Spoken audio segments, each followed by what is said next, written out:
And it is time now for our interview. So today we have our special guest, Brad Moodie, who is going to be discussing with us some difficult topics in the Bible and difficult passages and helping us understand them. So Brad, it's lovely to have you on the show this morning. How are you? Yeah, good. Thanks, Elliot. Thanks so much for having me on again.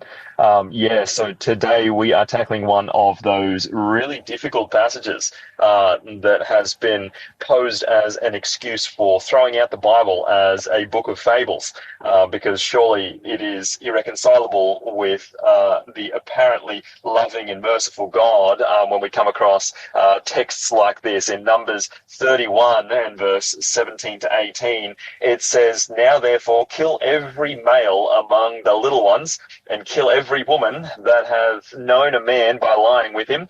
But all the women children that have not known a man by lying with him, keep them alive for yourselves." So you can understand this being a difficult passage for some people. Absolutely. And perhaps you've come across this one yourself. Have you guys come across this passage in your travels? Yes, I certainly have, Brad, and I remember the first time that I said it, saw someone mentioning about this passage to me, saying, "No, this surely cannot be in the Bible." And then I realized, "Oh, is that in my Bible? Wow." Yes, yeah, absolutely. And it is a very difficult passage. Look, nobody's going to make any bones about that. It is a tricky passage to try and reconcile. But I do believe that in understanding like the global context of the great conflict between good and evil, between righteousness and wickedness, it is actually a passage that is reconcilable with a loving God and his great plan for ultimately saving as much of humanity as possible. And I like to take comfort from the text in Genesis 18 that says that the judge of all the earth will do right. So with trying to get ourselves aligned with that great context and trying to reconcile it with this judge of all the earth apparently doing right, what we need to understand, as we've said numerous times in our apologetics sessions, that we need to understand the core context of what's actually going on in order to be able to unpack what seems to be antithetical to a loving God in this passage. So what we need to understand is that this particular passage is a divine judgment on Midian. And Midian was the group, you may be familiar, that was used by the devil and was attempting to seduce God's people in order to destroy them by leading them into idolatry and thereby breaking down the protective barrier of God's loving care over his nation Israel. And so they were deliberately seducing Israel into their practices of idolatry, and at Baal Peor, you can read about that in Numbers 25, they end up fornicating all these women that have come out of Midian to deliberately seduce them. And then there is a plague that breaks out upon Israel, and 24,000 of them die. And so what we find in Numbers chapter 31, verses 1 and 2, is God's commanding of vengeance to be taken upon those who have made such a malicious and underhanded attack on God's people. So you have to understand that this is not some, this war of them going and taking out these Midianites was not a land grab or an unprovoked attack. This is, as God has said, this is them, him using them as his instrument to bring justice to a people who have gone beyond the realms of redemption, it seems. Okay. Yeah, and that's a good point. Go ahead. Yeah, no, that's a good point, Brad, because the context here, as you mentioned, it's paramount in that this is the story of Balaam. This is in the context of the story of Balaam, where Balaam wanted to, there's the Midianite kings wanted to curse God's people. Balaam said it's impossible unless you make them sin against God. So the Midianites basically asked all the women to go there and to prostitute themselves with the Israelite men. And by doing that, they ended up making Israel to fall, to stumble, and to lose the divine protection that was around them. So we're talking about this sexuality of these women as a strategy of war. Yeah, as a tool, and an absolute debaucherous one at that. Like, you cannot fathom what would provoke a nation to that kind of a length. But you have to understand also that the Midianites were known for their incredibly evil idolatrous practices. These were the ones that were renowned for child sacrifices. And it was a horrible place that they had come to. These were a people that had gone a long way down the pathway of iniquity, of direct rebellion against God. And if we contrast it, for example, with Noah's flood, where it says in Genesis early on there that men's thoughts and intents of their hearts were only evil continually. And so God had allowed it to get to that point before he stepped in on the flood. And here it is likewise that these people have demonstrated that they are beyond the realms of being brought back from their iniquity, from their wickedness. And at that point in time, it is a mercy, as we've talked about here in Apologetics before, it is a mercy of God to bring that to an end, to bring that to a stop. And likewise in this situation, when there is people that are going to such lengths to try and destroy another nation, so that 24,000 people die just because of the plague, not even necessarily because of the war that they were planning on inflicting upon the Israelite nation. But there are so many people that are suffering as a consequence of what these people are doing maliciously and deliberately to try and destroy another group of people. God has to step in. So you have to understand that God is not commanding the killing of children and non-virgin women arbitrarily. This is an executive divine judgment. It's not just cruelty as people have purported. Does that make sense? Yeah, that makes sense. Yeah. So it's because that's the first question that I'd think of is like, man, why the women and children? You know, that seems kind of cruel to remove them, and also like, but keeping just the young girls for yourself, like what's the purpose of keeping those young girls? Yeah, that's a great question. People have suggested that this is some form of like sexual slavery sort of a thing. Well, we're keeping the young girls and keeping them for themselves. That kind of sounds perverted. I mean, how is this somehow God's judgment upon the nation when he's calling these girls into sexual slavery? Well, you have to understand that in the Near Eastern context, this didn't mean chattel slavery or rape or anything ridiculous like that. This is actually talking about integration into the Israelite society as wives or household members. And you can read in Deuteronomy chapter 21, it talks about some of the protections that were provided for captive women that we've talked about here in our apologetics session before as well, where there is protections over slaves and captives of war that other nations around did not provide for their captives. And so in one sense, God was actually providing a protective barrier between these captives being, I guess, led into this kind of a slavery concept, which was common amongst the day, but it wasn't something that was allowed in the Israelite nation. So these young girls were actually to be integrated. And the phrase "for yourselves" reflects the patriarchal language, but it specifically points to lawful marriage and assimilation, not to exploitation. The spoils were regulated in these kinds of endeavors that God had called his children Israel to actually undertake. And the reason why then the boys, as opposed to the girls, were being killed was because boys were a risk of being raised as warriors in a hostile and idolatrous culture.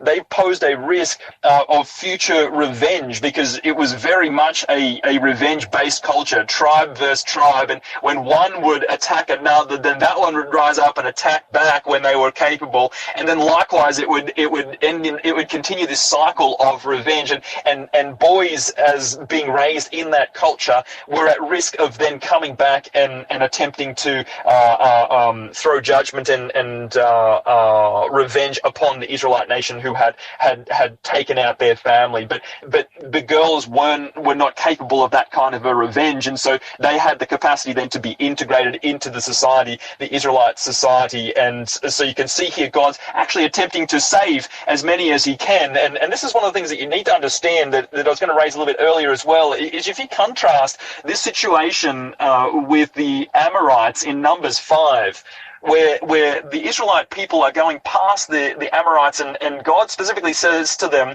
do not touch the Amorites because their cup of iniquity is not yet full.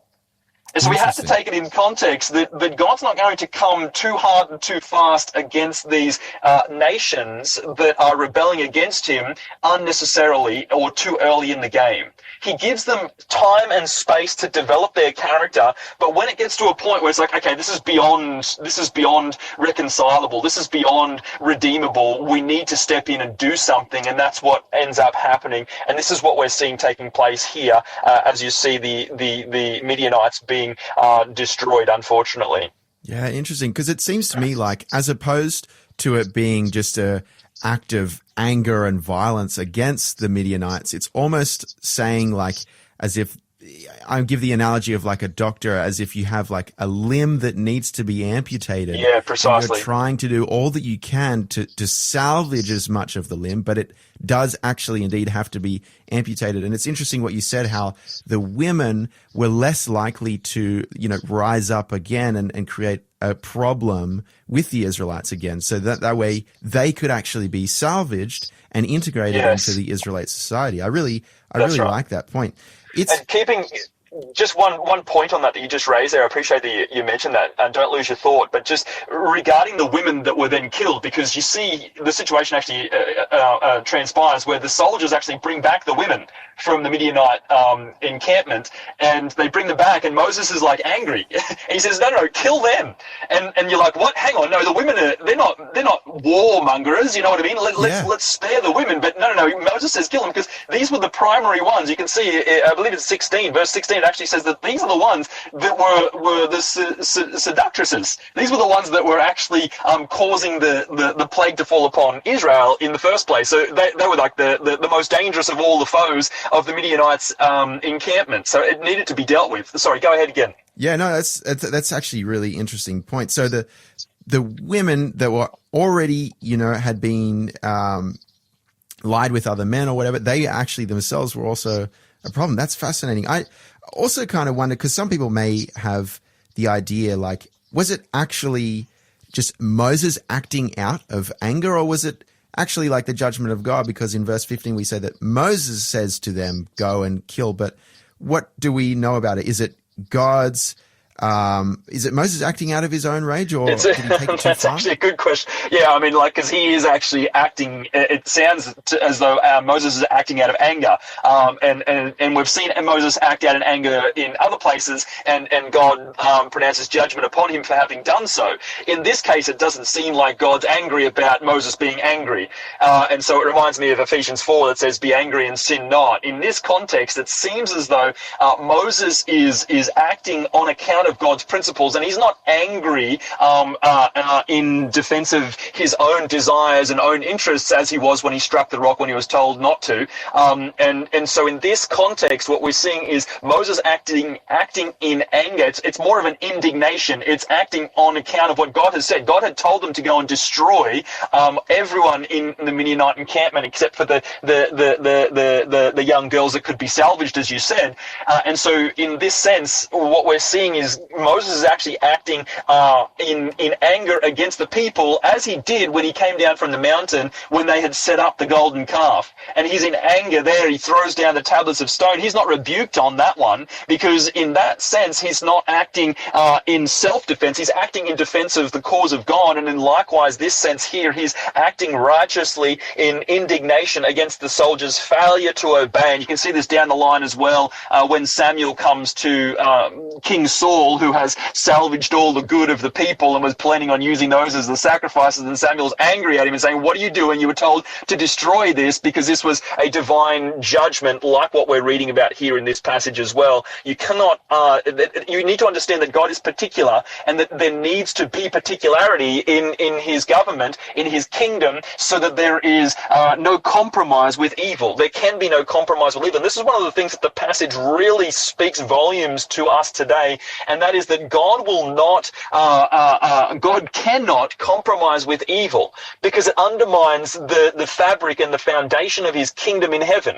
And people have even purported, they've said that, this doesn't line up with a God of love, a God who says that you should love your enemies. Why doesn't God love his enemies in this context? And it's a valid question, if so be you don't understand the global narrative of the great controversy between good and evil and how sinful sin is. How evil is, that it would actually bring God down from his throne, and the only way to redeem humanity, and this is important that we get this, is that the only way for God to redeem humanity was to go to the cross of Calvary. That was the only way for him to take the consequences of sin, and he bears the judgment himself. So although we're reading here about a divine judgment, a divinely instituted judgment of God on behalf of a people that were irredeemable, at the same time, God demonstrates his intention and his determination to save people is so far-reaching that he's prepared to die the death that they deserved. But backing up a little bit onto this being out of kilt with a God of love, how can we line this up with God, who apparently is a God who's supposed to love his enemies and do good to those who hate him? Well, the reality is, if you take it to the logical conclusion, it's almost like saying that God should allow Satan back into heaven. Like, God needs to love his enemies to such an extent that he's going to allow evil to have a place for all eternity. But the fact that God is love means that he needs to put an end to evil. He needs to put an end to sin. And this is why sin and sinners must be destroyed when they become so associated with their sin that they are, as you said, unsalvageable, irredeemable. And this is what's taking place in this context. However hard and difficult it is, we need to understand that God is the judge of all the earth, and we can trust that he will do right. Yeah. It is worthwhile trusting him on that front.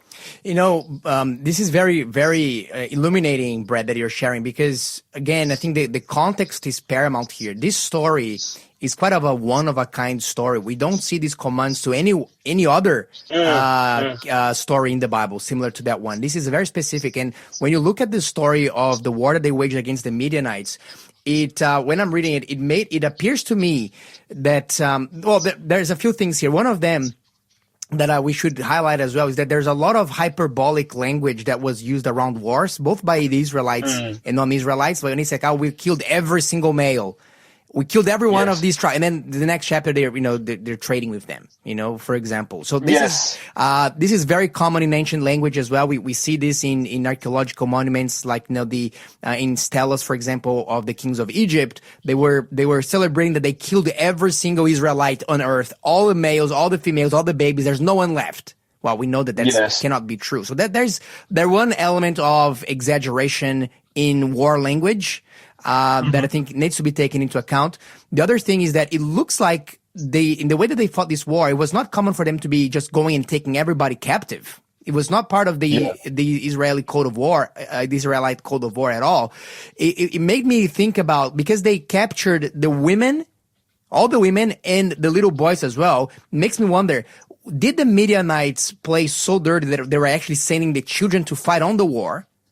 And at first, the Israelites said, hey, you know what? We're not going to be killing the young lads, the little boys. And then God said, look, these ones, unfortunately, you have to. And there's because otherwise they will grow up and they are going to continue the slaughter.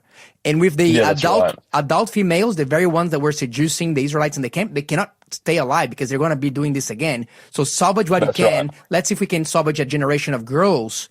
Because the Midianites, Moses lived among the Midianites. And the Bible calls even that chapter the Lord of the Midianites. They were a people that knew God, that knew Jehovah. Yes. So it is a very unique situation where God is trying to do the best we can. And there's the other element as well, which says, hey, but what about the eternal salvation? Because for God, look, to be honest, death is, for the Christian, at least, death is, for the world, death is overrated. I'm not saying that death is not a good thing, but for God, death is just a sleep. You go to sleep, and then God has the power to bring people from death just like that. And when we look at what happens to children, Jesus says, let the little children come into me. So it is possible, and some Christian authors support that and think that there is biblical basis to do that. God looks at each case individually, but when God is dealing with children, God has way more compassion and leniency. Hey, maybe this was the way to even save these boys from becoming, and give them opportunity for eternal life. Whereas if you let them develop and grow into evil, they wouldn't be able to anymore. So it's there's a lot of nuance. And I think that in the end of the day, for us who love God and Jesus, say, look, God, this is a very unique situation, very difficult one, and we got to trust in your decisions there. But we can see that God's heart is always to save everyone. He's not only the God of the Israelites, but the God of the Midianites as well. Yeah, beautiful point. Like, he is looking for eternal. He's not just here and now dealing with what we see in front of us. He's working for eternity, and that's a great point to raise, particularly in the context of the great controversy. That's what he's all about, and that's why it says in the book of Peter, it says that he's not willing that any should perish, but that all should come to repentance. He's wanting everyone to be saved, and that's what he's striving towards. But you have to understand that his love necessarily, his love necessitates a justice. His love necessitates a putting a stop to evil. It doesn't. He cannot be permissive. I mean, we would look at him even more as a dictator, as a tyrant, if so be that he was just permissive with this kind of debauchery. And so we can praise God that he steps into it and actually fixes the problem rather than allowing it to go too far. This is really well said. So look, unfortunately, we have to move on here because our time is running out. But I just want to thank you so much. This is like one of the most difficult Bible texts in the entire Bible, and you tackled it so well. Thank you so much for sharing your time with us. We really appreciate it.